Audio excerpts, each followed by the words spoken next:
Gulbarga district के वाड़ी junction के रहने वाले वसीम अकरम ने सेलेंगोर ओपन डार्ट चैंपियनशिप 2026 में मेडल जीतकर वाड़ी के साथ साथ इंटरनेशनल लेवल पर हिंदुस्तान का नाम रोशन कर दिया है।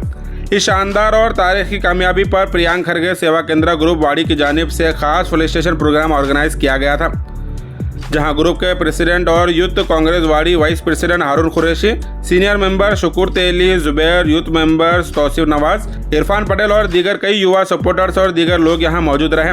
तमाम मेंबर्स ने मिलकर वसीम अकरम को फूलों और शॉल के साथ इज्जत अफजाई करते हुए उनकी हिस्टोरिकल अचीवमेंट पर दिल से मुबारकबाद पेश की।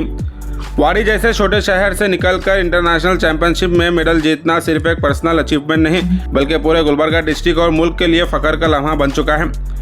इस मौके पर प्रियांक खरगे सेवा केंद्र की जानिब से कहा गया कि यह ऑर्गेनाइजेशन हमेशा से युवाओं की मदद और उनके प्रोटेक्शन के लिए फ्रंट लाइन में खड़ा रहा है और आगे भी हर टैलेंटेड यूथ को सपोर्ट करता रहेगा। इस फेलिसिटेशन प्रोग्राम की डिटेल आप इस वीडियो में देख सकते हैं। अल्ताइबा स्कूल गुलबर्गा का मशहूर इदारा, जहां qualified teachers, smart classes, library, science और स्पोर्ट्स ग्राउंड के साथ दीन और दुनिया दोनों की बेहतरीन तालीम दी जाती है। LKG से 10th तक एडमिशन्स ओपन है। आज ही विजिट करें और अपने बच्चों का एडमिशन करवाएं।